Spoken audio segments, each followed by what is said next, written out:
Hello viewers, আশা রাখি সবাই ভালো আছেন। চলে আসলাম আজকে আমরা নতুন একটি ভিডিও নিয়ে। আজকে আমরা ভিডিওতে বেশ কিছু স্টক আপনাদের সামনে তুলে ধরার চেষ্টা করব, যাদের সাপোর্ট এবং রেজিস্ট্যান্স লেভেল নিয়ে আলোচনা থাকবে। তো আশা করি আপনারা ধৈর্য সহকারে পুরো ভিডিওটি আমাদের সাথেই থাকবেন এবং একটি কথা না বললেই নয়, শেয়ার বাজার ঝুঁকিপূর্ণ জায়গা, তাই জেনে বুঝে বিনিয়োগ করার চেষ্টা করুন এবং এখানে কোনো ধরনের বাই সেল নির্দেশনা দেওয়া হচ্ছে না। চলুন এবার আমরা মূল পর্বে শুরু করি। প্রথমত আমরা যে স্টকটি নিয়েছি সেটি হচ্ছে ম্যাক্সন স্পিনিং টেক্সটাইল সেক্টরে এই স্টকটি। তো এই স্টকটির প্রথমত আমরা হচ্ছে গিয়ে তার সাপোর্ট লেভেলটি দেখার চেষ্টা করব। তার যে প্রথম যে সাপোর্টটি আছে সেটি হচ্ছে গিয়ে 25 টাকা, আপনার প্রায় 40 পয়সার কাছাকাছি, 25 টাকা 40 পয়সা।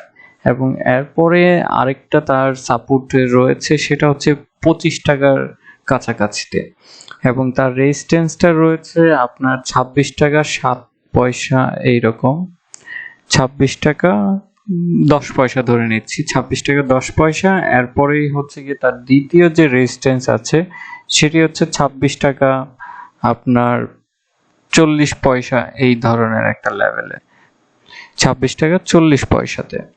এই গেল হচ্ছে ম্যাক্সন স্পিনিং নিয়ে। এরপরেই আমরা যেটি আলোচনা করব প্রথমত হচ্ছে যে সিটি ব্যাংক। অনেকেই বলেছিল সিটি ব্যাংকে ভলিউম হওয়ার পরও কেন আসলে মুভমেন্ট হচ্ছে না। তো বেসিক্যালি হচ্ছে যে ভলিউমটা আরও একটু ব্যাংকের সেক্টরে বেশি হওয়াটা প্রয়োজন।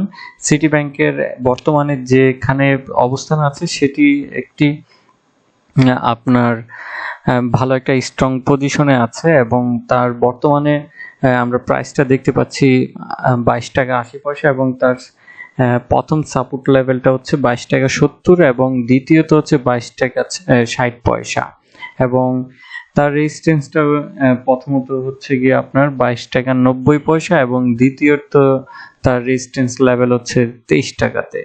তো এই রেজিস্ট্যান্সটা 22 টাকা 90 পয়সাটা ব্রেক করলেই হয়তো 23 টাকাটা ব্রেক করার চেষ্টায় থাকবে এবং সেখানে আসলে বেশ বড় আকারে ভলিউম নিয়ে তাকে ব্রেক করতে হবে এবং ব্যাংকের আসলে আমরা মুভমেন্টটা হয়তো এই বছরে খুব একটা দেখতে পাবো না, সেটার জন্য অপেক্ষা করতে হবে। বাট এখন যে পজিশনে আছে সেটা একটা ভালো একটা প্রাইসিং অবস্থানে আছে।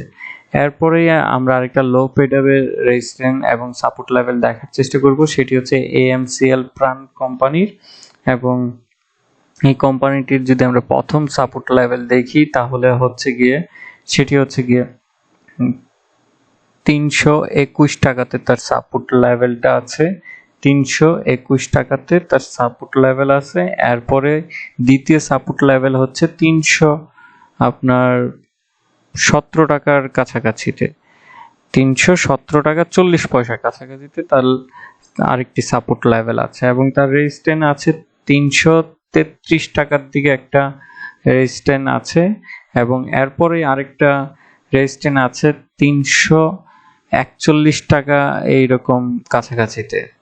এই হচ্ছে যে তার সাপোর্ট এবং হচ্ছে গিয়ে রেজিস্ট্যান্স লেভেল। এরপরে আমরা চলে যাব ফার্মা সেক্টরে আরেকটি শেয়ারের দিক থেকে, সেটি হচ্ছে যে ACMELAB-এর আমরা রিসেন্টলি জানি যে তার একটা ফলিং হয়, কারণ আমরা দেখতে পাই যে তার হচ্ছে গিয়ে হ্যামার যে ক্যান্ডেলস্টার ক্রিয়েট করার পরে তার কিন্তু হ্যাঙ্গিং ম্যান একটা লেভেল তৈরি হয়ে যায়, যার ফলে কিন্তু একটা ভালো একটা ডাউন ট্রেন্ডে চলে আসে এবং আশা রাখি যে এখান থেকে এই স্টকটিও আবার ঘুরে দাঁড়াবে কিছুদিনের ভিতরে এবং তার রিসেন্ট একটা খুব কাছাকাছি একটা সাপোর্ট লেভেল আছে। বর্তমানে এই স্টকটি 93 টাকা 60 পয়সায় চলছে এবং তার নিয়ারেস্ট প্রথম একটা সাপোর্ট লেভেল হচ্ছে 92 টাকা 40 পয়সাতে এবং এরপরে আরেকটি সাপোর্ট লেভেল আছে 91 টাকা 60 পয়সার দিকে, 91 টাকা 60 পয়সার দিকে আরেকটি সাপোর্ট লেভেল আছে এবং তার যদি উপরের দিকে উঠতে হয় তাহলে রেজিস্ট্যান্সে রয়েছে খুব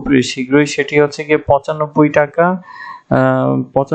60 পয়সা এইরকম কাছাকাছিতে। এরপরেই হচ্ছে গিয়ে তার দ্বিতীয় আরেকটা রেজিস্ট্যান্স আছে, সেটি হচ্ছে আপনার 97 টাকা 60 পয়সার দিকেই আরেকটি আপনার রেজিস্ট্যান্স আছে। তো 95 টাকা 60 পয়সা ব্রেকআউট করে দেন হচ্ছে 97 টাকা 60 পয়সা ব্রেকআউট করতে হবে এবং এই স্টকটি আমার কাছে মনে হচ্ছে যে আবার তার আরেকটা আপ ট্রেন্ড তৈরি করবে, বাট সেটার জন্য অবশ্যই আপনাকে ধৈর্য সহকারে থাকতে হবে। এই ছিল আজকে আমাদের এই 4টা স্টক নিয়ে।